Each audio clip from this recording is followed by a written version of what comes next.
Jordan Peterson is speaking to modern hunger in ways that many churches and many pulpits are not. And there are lots of young men aching for fatherly instruction and not getting it in the church. And we've got to the limits of what that worldview can deliver, and I think people are miserable, utterly miserable. And it's a little bit like the younger son going into the far country and ending up in the pigsty.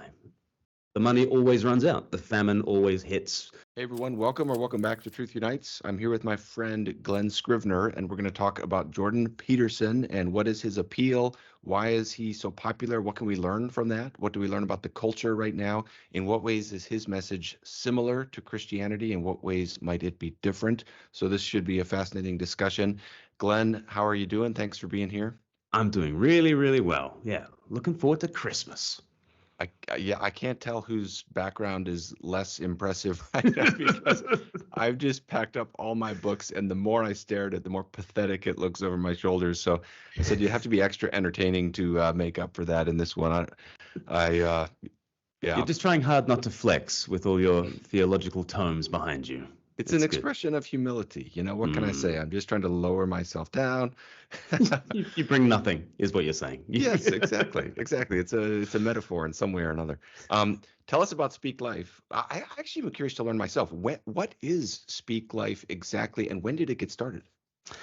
So there was always a ministry going back to 1952. There was an old preacher called Eric Hutchings who was called the British Billy Graham. And I'm sure there were a number of different evangelists in the UK called the British Billy Graham, but he was certainly one of them. And he would hold crusades, and then he would have a radio ministry, the same as Billy Graham, and where Billy Graham's radio ministry was called the Hour of Decision. His program was called the Hour of Revival, and that's what the ministry was called for so many years until Eric Hutchings died in 1982. And I'm actually only the second evangelist to be employed by the Evangelistic Trust, and there was a 30-year gap in between us.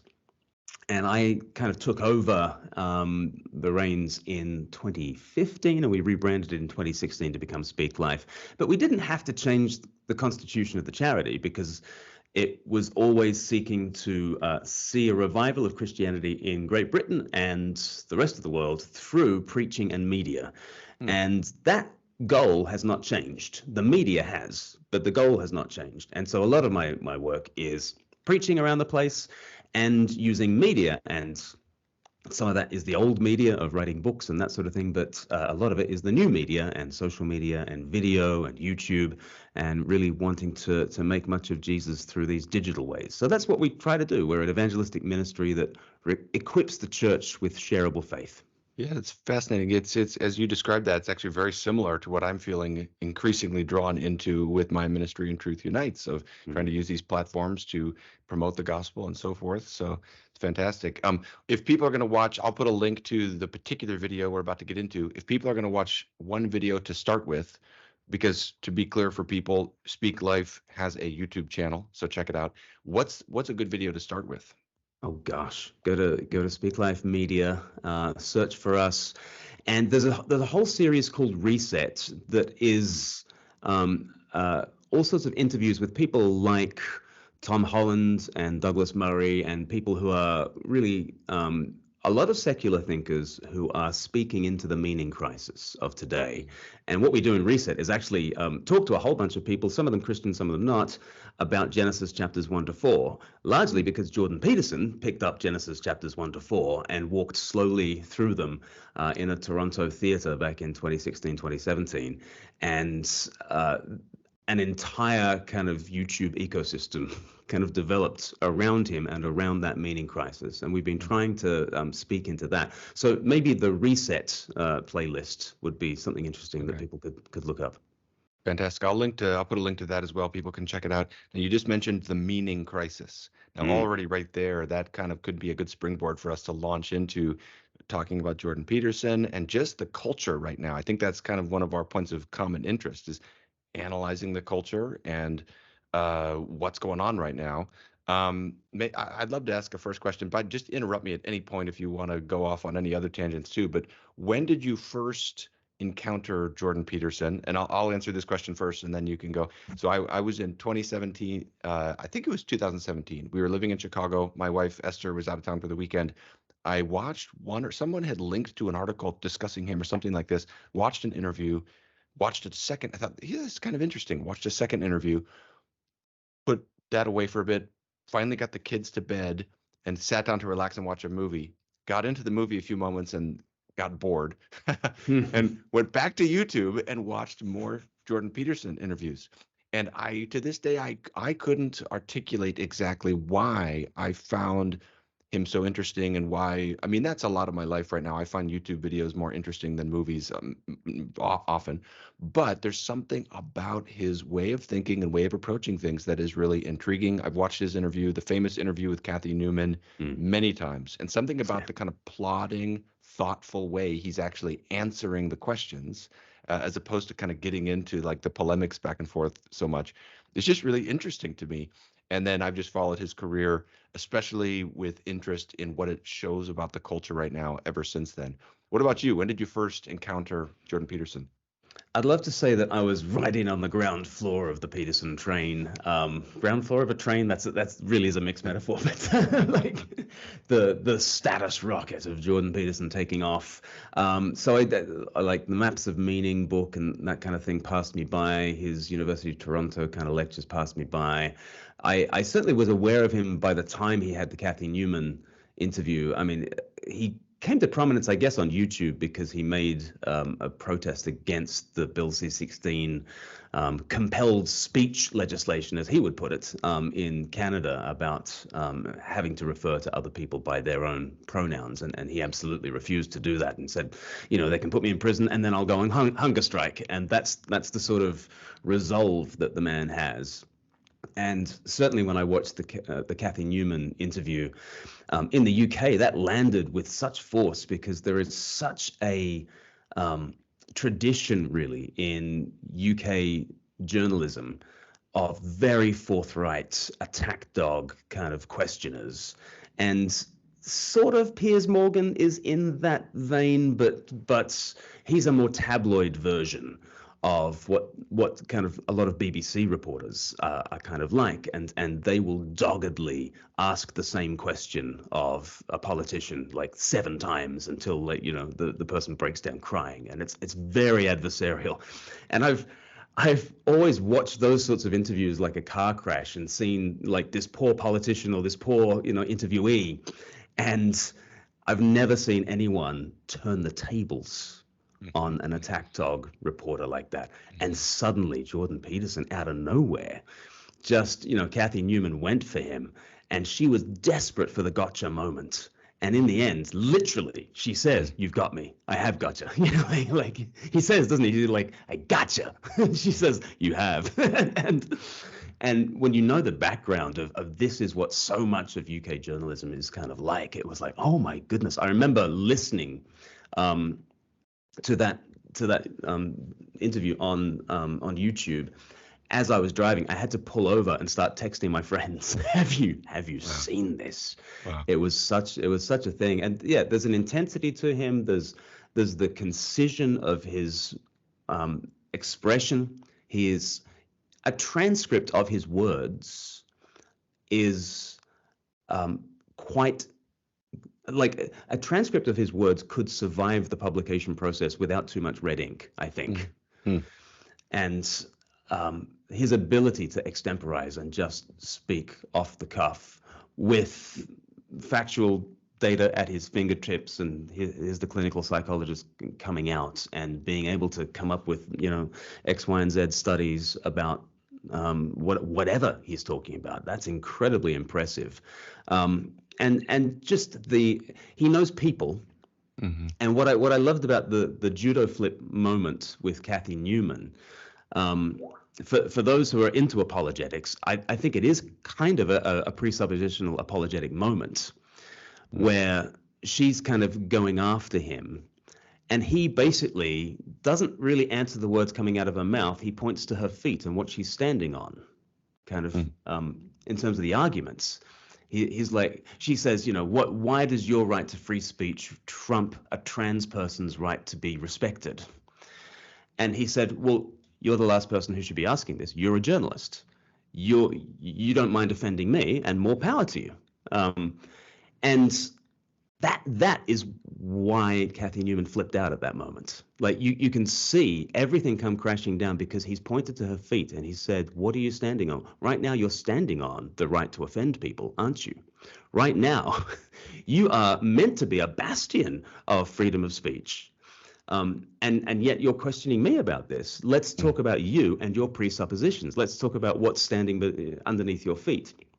And that's why I think you see Kathy Newman go into existential freefall on national television. And this is why everyone was clicking and watching. And I thought it was a fascinating moment. And yeah, I've definitely been following him since then. Why should your right to freedom of speech trump a trans person's right not to be offended? Because in order to be able to think, you have to risk being offensive. I mean, look at the conversation we're having right now. You know, like you're certainly willing to risk offending me in the pursuit of truth. Why should you have the right to do that? It's been rather uncomfortable. Well, I'm very glad I put you on the spot. Well, I'm very glad that I have exercised my freedom of speech. You get my point. It's like you're doing what you should do, which is digging a bit to see what the hell's going on. So and that is what you should do. But you're exercising your freedom of speech to certainly risk offending me. And that's fine. I think more power to you as far as I'm concerned. So you haven't sat there and I'm just trying to work that out. I mean, gotcha. Just so people know where we're going here, the desire here is not to bash Jordan Peterson, nor is it just to uncritically soak in everything he says. We want to try to critically analyze his thought and what we can learn about the culture right now from the impact he's having and so forth. In a second, I'm going to play a clip from your fantastic video responding to him. So for people watching this, Glen made a video responding to Jordan Peterson's, I think it was the final talk that he gave at the ARC conference, analyzing it just with this wonderfully clear Christian response, a gospel response, you know, just what we're saying here, looking at the good and the bad and kind of sifting through it. So I'll link to that. In that, let me give you a chance right out of the gate, though, to kind of just explain this main concern, to use these metaphors of the Tower of Babel and the ladder of Jacob in the book of Genesis. One of these as an image of we're building our way up to heaven, Tower of Babel. The other as heaven is coming down to earth, ladder of Jacob. And if I listened to your video, the last portion on a bike ride, as I was getting off my bike ride, this is what kind of stuck with me, that the idea here is there's a concern that for all that he gets right, there's this missing of the fact that heaven comes down to earth, and that's the Christian message. And instead, there's this idea we hoist the world on our shoulders. It's up to us to make heaven come, to build heaven and to get our way to heaven and that kind of thing. Is that, well, maybe just let me let you kind of just unpack a little bit of your essential sort of concern in response to his ARC talk. I think ever since the Genesis talks that he gave on a stage in Toronto, where he books out a theater and he invites people in to listen to him preach, really for a very long period of time, hours plus, to talk about the psychological significance of Genesis and the psychological meaning of the scriptures. And right from there, I saw he really knows people, and he really is brilliant when he talks about anthropology and what humans are like. But the lenses through which he reads the scriptures are, first of all, Darwinian, and then kind of Jungian, and then very stoic, moralistic kind of lenses that he views the scriptures through, such that even when he preaches on Genesis chapter 1, he's trying to make the Bible relevant and believable for secular Westerners. But the way he does it is by saying it's not silly to think that God created order out of chaos through the word, because that's what humans do. We're always creating order out of chaos through the word, aren't we? And so even when the scriptures are talking about God, very quickly, Jordan Peterson is talking about man, humanity, and how we create order out of chaos through the word. And even as a Christian, I kind of watched this, and I just remember it was like 45 minutes into the first lecture on Genesis 1. I was like, this is brilliant. This is really connecting with people. We should be preaching like this, and there's lots of ways in which we should be preaching like Jordan Peterson preaches. But then I sort of woke up and thought, he's actually taken like the paradigmatic passage on the transcendent creator and turned it into a message about us. And you see that throughout Genesis. We can talk about that at greater length, but he's constantly taking passages that are about God and God's gift to humanity and the way in which we are first the chaos that is formed and shaped and fashioned through the word of God. That's first who we are, rather than those who are set on our own feet to be in the image of this creative God, to pass on that, through our own creative agencies. Before we are ever in a position to be godlike, we are the nothing that God, makes something out of. We are the chaos out of which God makes order. And so he's constantly doing that. By the time he gets to Genesis chapter 28, he's thinking about the ladder of Jacob. In Genesis chapter 28, Jacob is having a dream and a vision, and he sees this ladder to heaven, and the angels are ascending and descending out of them, and the Lord is standing there. And you get the sense that the Lord himself is the ladder on which angels ascend and descend, but it's the Lord himself who is the ladder. And this is a great gift. How is heaven and earth united? In Genesis, heaven and earth are united really through the God-man. You go right back to Genesis chapter 3, and the great hope of heaven and earth uniting is the seed of the woman will crush Satan, actually. And there will be somehow this union of heaven and earth, and somehow this miraculous birth. A child of earth will be a miraculous gift from above in order to unite heaven and earth. And yet throughout Genesis, you get these illegitimate unions of heaven and earth, in which in Genesis chapter 6, the sons of God go to the daughters of men. That's an illegitimate union of heaven and earth, and the flood kind of happens. And then you got Babel. There's an illegitimate union of heaven and earth, where you've got humanity trying to ascend towards God and climb the ladder and hoist the world on its shoulders and make a name for itself. And that seems to be absolutely ruled out in Genesis. That is an illegitimate way of uniting earth and heaven. To tilt the earth towards heaven is illegitimate. That actually the way of God is always the way of grace, because his initiative comes first. And so my great concern as he talks in this Ark conference about Jacob's ladder is that he kind of inverts the ladder, such that it's not the Lord who, out of his own initiative and grace, unites heaven and earth. Somehow it's we who ascend, and that's the burden that I have in my analysis.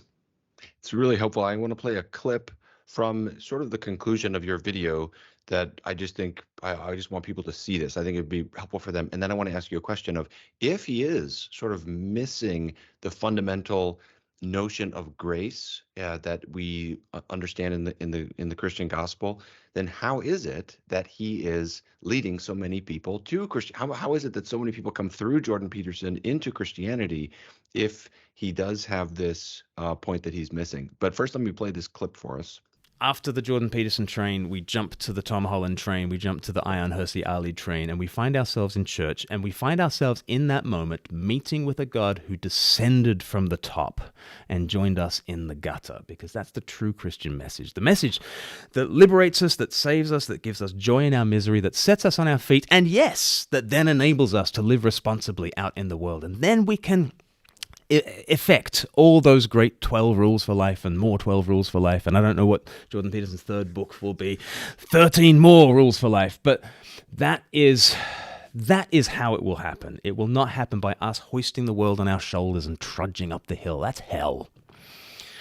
Christ took that burden on himself. He trudged up a different hill, died on that cross, rose again for you, to meet you in your darkness and in your weakness, to save you apart from any effort and apart from any responsibility taking that you might have taken upon yourself. And instead, Jesus saves you and then sets you on your feet and says, run along, live responsibly in the world, love your neighbor, love the least and the last and the lost and the little and the lonely and the excluded, love those people, and in that way you will encounter the spirit that is at the top of the hierarchy. But you'll be experiencing the Spirit of Jesus, who is the down-and-out God. Don't live the Babel life of up and in living. It's the down-and-out God who is proclaimed in the Scriptures. Jordan Peterson is on a journey. He still needs to really reorient in order to come into the kingdom. And in order for anyone to fruitfully listen to Jordan Peterson, I think you need to have your spidey senses alert to all these aspects. Otherwise, I think he could lead you into some really unhelpful ways, into a burden that he wouldn't want to put on you, and into an introspection that he certainly wouldn't want to put on you. So let's turn to Jesus, the down-and-out God. So maybe reflect just briefly on this, because I got so many other questions I want to ask you too. But how is it if there's this missing of that fundamental gospel message, that it is God who comes to us, the initiative lies on his part, how is it that so many people are finding their way into Christianity through Jordan Peterson, or do you think they are? I certainly think they are, and my experience in the UK is I speak around in a lot of different churches, and I'll meet a lot of different people who are new to church, and they will sort of look over both shoulders and say, have you watched any of Jordan Peterson's videos by any chance? And I was like, yes, I have. And he has set them on a journey of reading through Genesis for themselves, and then Exodus, and then Leviticus, and they do end up in churches. Quite often they don't end up in non-liturgical, ritual light Protestant churches. Quite often they will end up in churches that are demanding, that are ancient, and that are liturgical, and that have some pretty serious discipleship programs, because that's kind of his message, and his shtick is very much a getting people into the wisdom of living, and those are the sorts of traditions where people often go. There's been quite a pipeline from Jordan Peterson to Jonathan Peugeot, who's an Orthodox YouTuber as well, and then into Orthodoxy. And I met many of them at the Art Conference where Jordan Peterson spoke. So yes, there are people finding faith. I think they kind of do it because they're encountering the Scriptures, and you really are a sitting duck for the Spirit to work, aren't you? If you open the Scriptures, and if you've got an anthropology like Jordan Peterson's anthropology that says that there's a malevolence within us that, if it was truly unleashed, would be absolutely abysmal. I think when he writes in 12 Rules for Life about things like original sin, I think he gives a very compelling picture of that as a clinical psychologist, and he'll often say that the odds of you living in Germany in 1940 and being a resistor of the Nazi evil are almost zero, bucko, right? And it lands with a weight, because he kind of speaks in those sorts of terms. And so people who are very aware of our tendency towards malevolence, and therefore aware that we need something more, and therefore opening up the Scriptures, I think they're finding themselves in places where faith happens and where Jesus meets them. Yeah. I would also think that Jordan Peterson, one of the teachings I've always loved about him is he doesn't think we're transparent to ourselves, and that what I say I believe, I might not actually believe. Yeah. And Alex O'Connor, Cosmic Skeptic, the YouTuber, he gave a great example of it, and he's learnt this from Jordan Peterson. He sort of says, if I tell you I'm not superstitious at all, but I freak out when there's a black cat and I won't walk under a ladder, at that point, what I say, what my self-report about my believingness is one thing. What I actually live out is something else. And I would apply that to Jordan Peterson's own teaching. I hold out some hope that actually his own trust in God, if he has any, is a lot better than the Pelagian message that he often gives. Pelagius, this great heretic who basically says we just need to copy Jesus in order to save ourselves. I think Jordan Peterson preaches a kind of a Pelagian gospel, but who knows? Maybe actually his own spiritual orientation is a lot more Augustinian and a lot more healthy than what comes out of his mouth, and perhaps people are following that trajectory rather than some of the Pelagian things that he says, perhaps, is one thought I've got. Yeah, let's hope so. Yeah, let's go back though to something you said about how we as the church can learn. Simple metaphor that came to my mind yesterday after my bike ride, listening to your talk, is it's not enough. Let's suppose there's a great hunger in downtown Ojai, and people are going out and giving out candy to people who are hungry. It's not enough for me to simply judge that candy is not nutritious if I'm not out there giving out food to people, you know? And the simple fact is, Jordan Peterson is speaking to modern hunger in ways that many churches and many pulpits are not. And there are lots of young men aching for fatherly instruction and not getting it in the church. And so I think, we should really consider this. How can we learn about this? And the comparison in your video came up between Jordan Peterson and Billy Graham, not in the content of their message, but in the appeal, the ability to fill a stadium and so forth. And there's something instructive about that we need to listen and just listen to the culture right now. I think this is something we're both interested in, is listening to the culture so we can bring the food to the hunger in the best possible way. So let's just take a few minutes and talk together about what is it about his appeal that is really touching hearts right now as a way to try to understand the culture. I have one thought I'll share, but I'd love to hear your thoughts first. Kind of what do you see as the draw that is really causing him to have a kind of Billy Graham type influence? I think he's a Stoic in an age of Epicureans. And if you go back to sort of ancient Greek philosophy, the Stoics and the Epicureans were these two different schools of thought, and the Stoics would say that life is all about virtue, whereas the Epicureans would say life is about happiness, pleasure. And I think we are living in an Epicurean age where we kind of believe that minimizing suffering is almost the goal of all things. And we've got to the limits of what that worldview can deliver. And I think people are miserable, utterly miserable. And it's a little bit like the younger son going into the far country and ending up in the pigsty. The money always runs out. The famine always hits. You always end up in the pigsty. And you need something a lot more than, the maximization of pleasure as a goal in life. And therefore along comes a stern sort of fatherly figure that underneath that sternness has a real heart to do you good and to save you and to wish you the very best in life. And here comes Jordan Peterson with a more Stoic outlook, who says, virtue. Have you forgotten virtue? Have you forgotten goodness? Have you forgotten 12 rules for life and 12 more rules for life? And have you forgotten what it is? And in the ARC conference talk, he speaks of responsibility.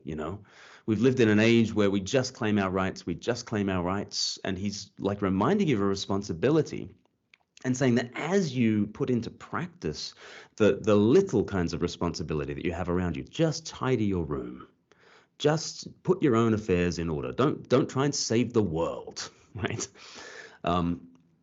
Do the good that you can to the people that are nearest and dearest to you, and he talks about subsidiarity, which is just kind of have the most concern for the things that are closest to you, and then that might scale outwards. And he said that to a lot of people who are in a pigsty, and who've tried the pleasure thing and it hasn't worked. And I think people will hear a Stoic message and really respond to it, because there's a heck of a lot of truth to it. But I always kind of think, when the Apostle Paul went to the Areopagus in Acts chapter 17, he came across these two kinds of philosophers, the Stoics and the Epicureans, and they are used to debating one another. As soon as they encounter the gospel of Jesus Christ, they kind of unite in their opposition to Paul. And because Paul is not playing either of those games, a Christian might at times find a lot more resonance with the Stoic message. At times, they might find a lot more resonance with the Epicurean message. And there's all sorts of Christian hedonists, right, who can sound Epicurean at times. And I think there's all sorts of scriptural warrants for that kind of outlook, that we delight ourselves in the Lord. But we will also find ourselves resonating with the ethical concerns of the Stoics. But at the end of the day, Paul sounds like a babbler to them, because he preached the good news of Jesus and the resurrection. And all those things are very different to what Jordan Peterson is offering. But I don't think we can underestimate the appeal of a Jordan Peterson figure in an Epicurean age. And I think therefore a lesson for us in the church is, what about the wisdom literature? What about the Sermon on the Mount? What about the book of James? What about discipleship? What about like the sacraments? What about embodied worship and all these practices that actually the church, has an abundance of riches of, that sometimes we evangelicals are guilty of neglecting for a very simple, thin salvation message. And I think Jordan Peterson has an allergic reaction to a thin salvation message that says it doesn't matter what you do, Jesus loves you, plaster on the smile, and on you go.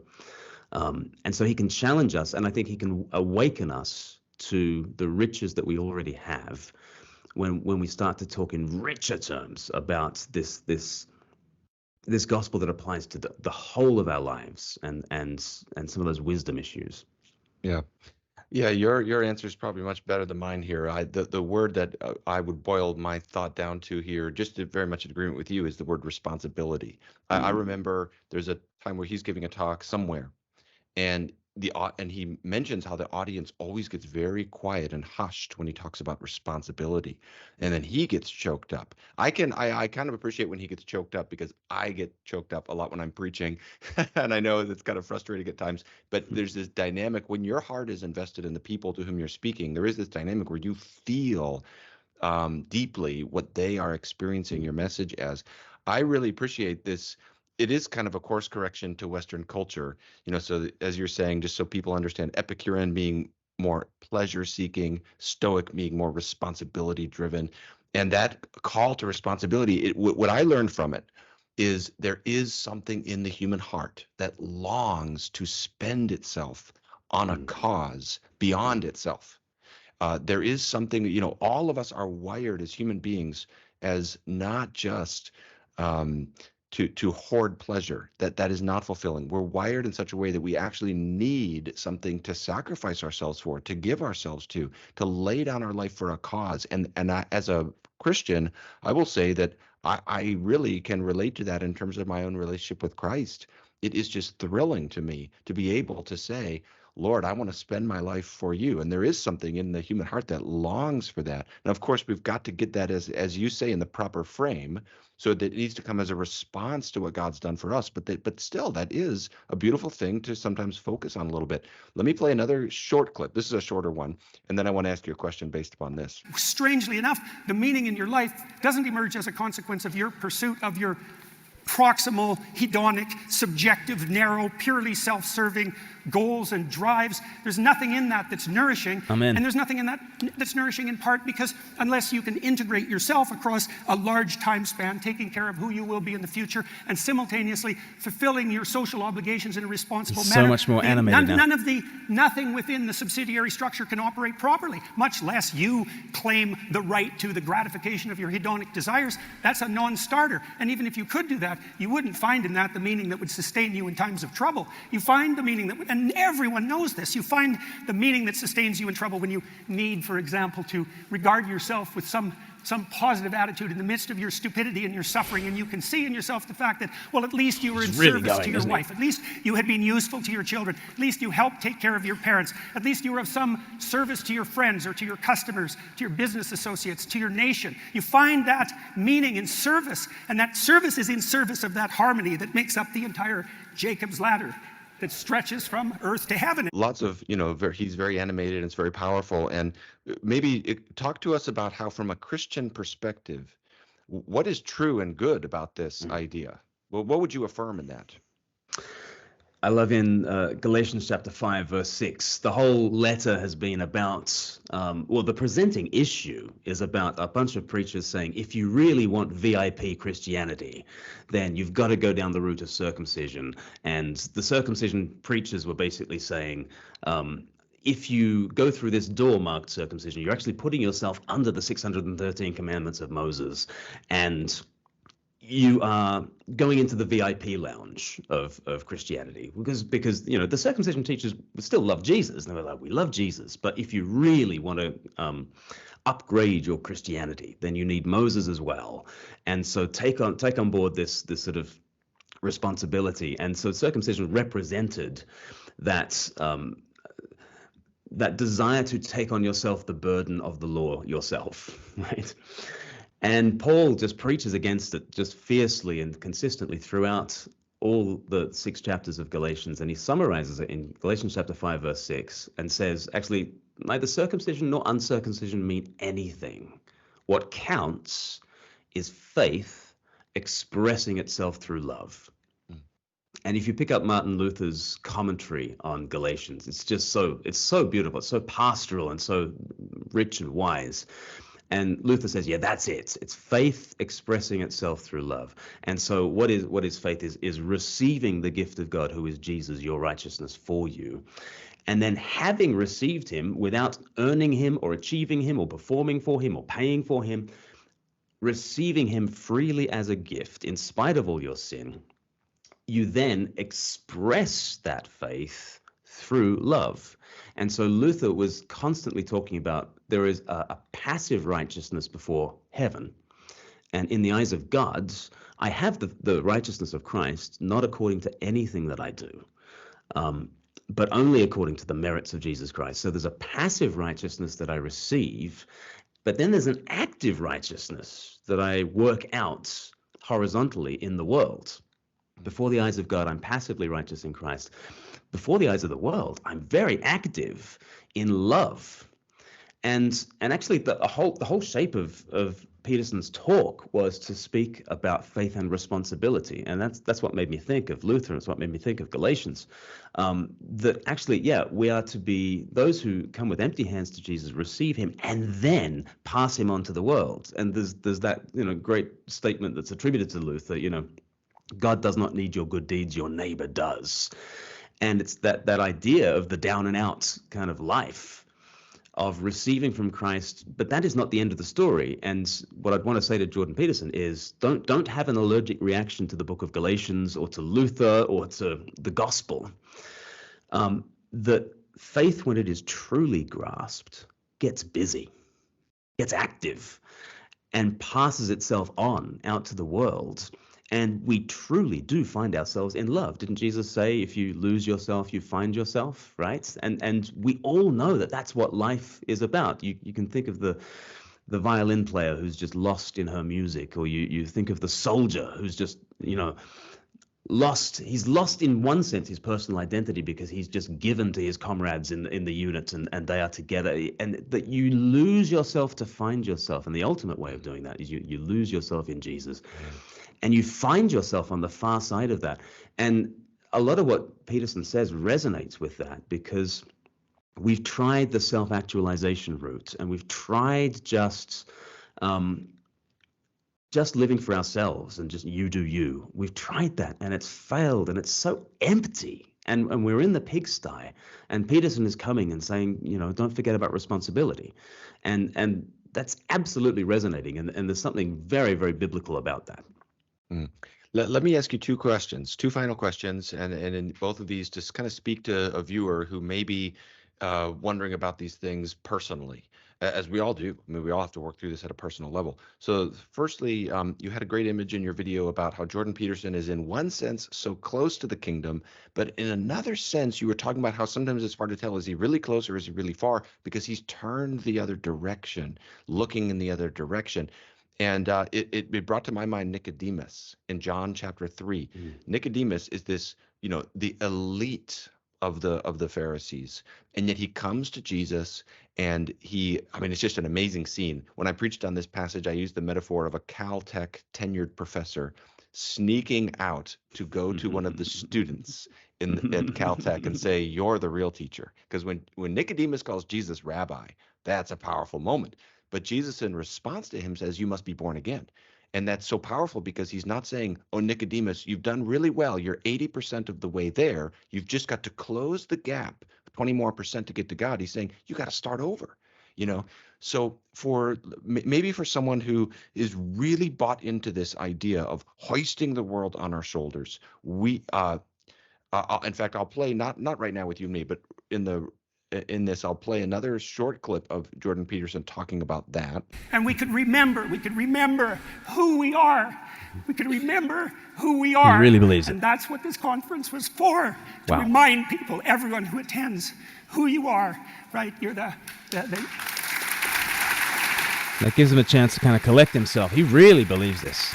Like, he's in his message. And this is what so many people are responding to with You're the men Peterson. and women, individuals made in the image of God who stumble eternally uphill towards the Jerusalem on the hill, the shining city on the hill. And we're so foolish. We regard those propositions as something approximating primitive superstitions, when in fact they're the most brilliant intuitions into the fundamental structure of reality that have ever been offered. It's not so bad. We've brought wealth and plenty to billions of people around the world. We've been struggling uphill properly, and if we were wise and faithful and courageous and responsible, we could continue to spread that to everyone. We could eradicate absolute poverty. We could bring about time of abundance and opportunity for everyone, and we'll do that. We can do that if we hoist the world on our individual shoulders and operate collectively in this harmonious manner and continue the struggle uphill toward the city of God. And so if someone is really bought into this idea and they're personally invested in this, how would you communicate the gospel to them as a message of good news that might lift a burden from them to understand that it's actually not our job to hoist the world on our shoulders, because that's exactly what Christ has done? Yeah. So he says in that second clip that you played, when we are at the end of ourselves and the hedonic pleasure thing has not worked, we need that word of affirmation that we have done enough. And he says it as though it's something that we need to tell ourselves. And I think it's a very rare person who is actually able to do the Stuart Smalley thing from Saturday Night Live. I'm good enough, I'm smart enough, and doggone it, people like me. Like that doesn't work. Like, we know it, because if you're an idiot, then you've just received the word of an idiot who's trying to tell you that you're worth something. Like, what do I know? I'm a moron. Like, self-affirmation just can't work. Like, we need a word from outside ourselves. Or else we end up like Matt Damon's character in Saving Private Ryan. And, as Tom Hanks dies for him, he says, earn it, earn it. And those words just like echo around his skull for decades. And he just breaks down at the end. Have I done enough? Have I done enough? What could possibly be enough to warrant your salvation in that? And in a sense, because he is such an extraordinary figure, Jordan Peterson is able to ascend the ladder a lot further than many other people. But I do worry about those in his wake who feel like, well, I just need to do 12 rules and then 12 more rules and then 12 more rules. And at some point, we all hit the buffers and we just need the grace of Jesus. And that's why I think what Paul said in the Areopagus to the Stoics and the Epicureans is so beautiful. He preached to them the good news of Jesus and the resurrection. So first of all, there's the good news. He doesn't just give them good advice. There's plenty of good advice in the Bible, and there's plenty of good advice in 12 Rules for Life. Largely because there's plenty of Bible in 12 Rules for Life, actually. But good advice is very different from good news. If I'm at Caltech and I'm your professor, good advice is study hard, spend all your time in the library, and maybe you'll pass, right? But then it's on you, right? Good news is you have graduated, right? Top of the class. And that is a declaration. And the Christian gospel is a declaration that you belong to Jesus, that in the eyes of heaven, you have the righteousness of Christ, you're filled with the Spirit. All of Christ's doing and none of your own.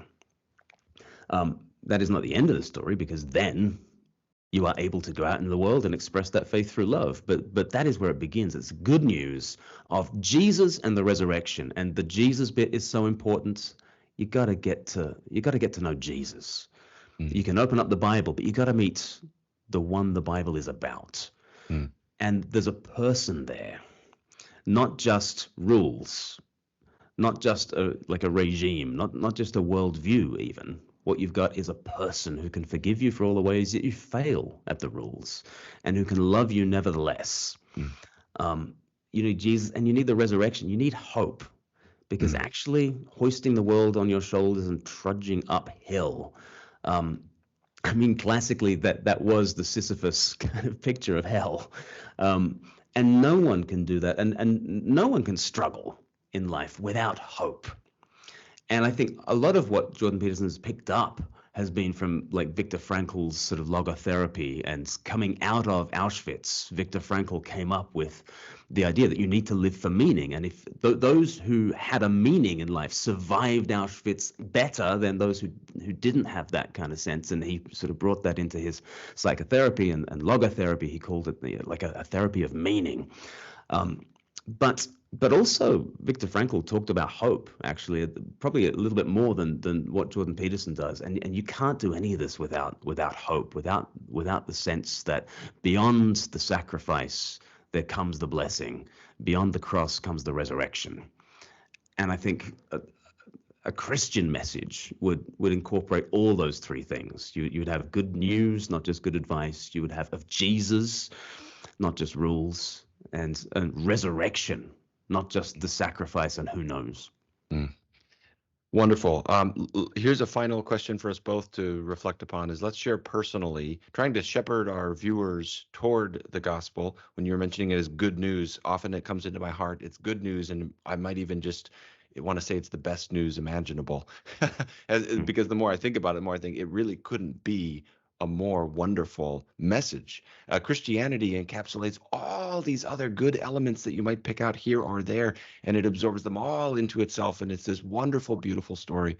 So maybe a final way to shepherd our viewers toward this, who wherever they may be coming from, is for us to share personally of how we experience the gospel. The question I'd love to ask is, what does it feel like to experience the gospel as opposed to either Stoicism or Epicureanism? And I'll go first and then let you go. And I'll say, for me, as a father of 5 young children, one of the most sacred, powerful experiences in my life is my relationship with my kids. I can think of each one of them right now, and in every different way. People often say, well, what happens as you have more kids? Is it harder to love all of them and give them enough attention? And I would say your capacity to love grows with each one. Something new is pulled out of you. I know the way I feel about them. That's a very powerful experience. I could even say it's a kind of transcendent experience. When I think about the gospel, it's amazing to me that, and it never gets old to me to think that the God who is supreme transcendence allows me to call him Father. And if my relationship with him is based upon grace, such that my love for my kids is only very imperfect and pales in comparison to his love for me, I realize what comes into my heart is hope.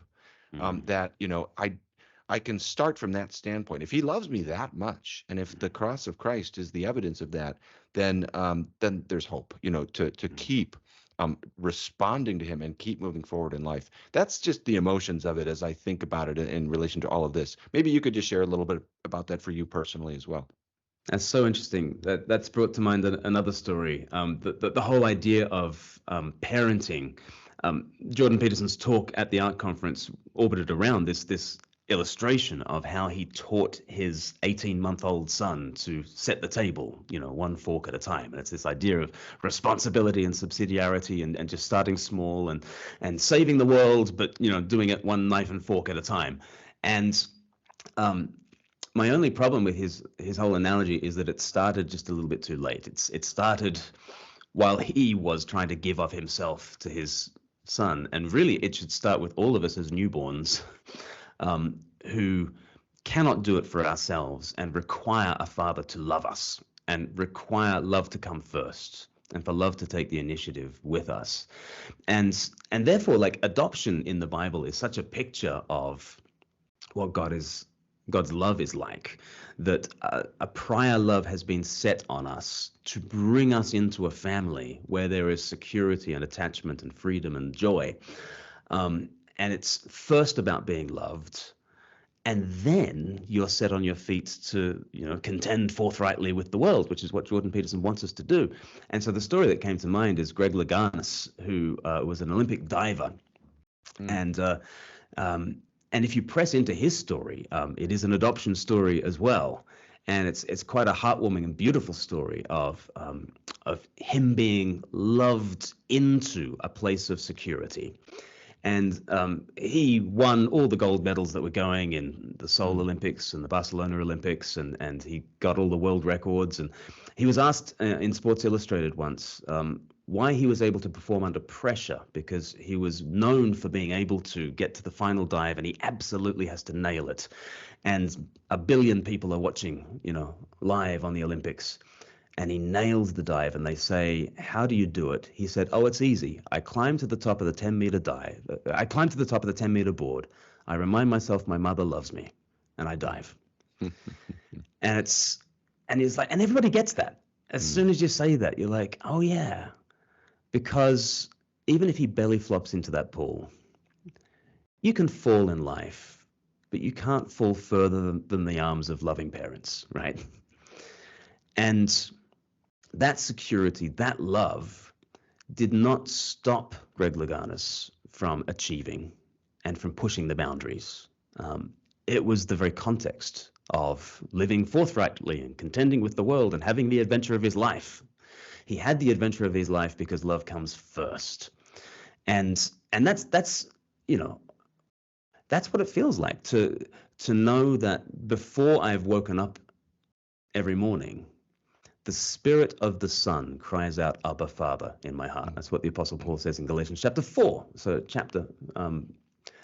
before he says, faith working itself through love. Before I get to work out in love, the Spirit of the Son in me is crying out, "Abba, Father," and I get to join in before I've done anything. And that's the security. And then I can do the Greg Louganis thing. I can climb up to the top of the 10-meter board, and I can remind myself that my Father loves me, and I can dive.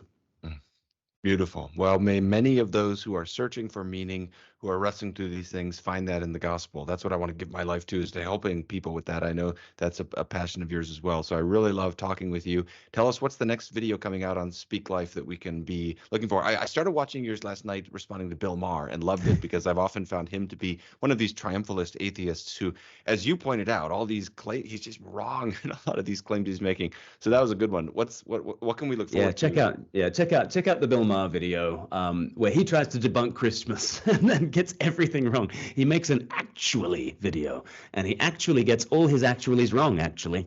And so we have fun kind of having a look at that. And if people want to check out online more about how to explore the Christian faith, I would highly recommend 321course.com, which is our evangelistic course where we just immerse you in Jesus, his vision for God, his vision for the world, his vision for you. And you can check that out at 321course.com. Fantastic. So for everybody watching, check out the video description. There'll be a link to that, the 321 course, as well as the video we've referenced. Check out Glen's great ministry. Also, don't forget to subscribe to Truth Unites, like this video. If you want to support Truth Unites, you can see the link to the Truth Unites website in the video description. Thanks for watching, everybody. We'll see you next time.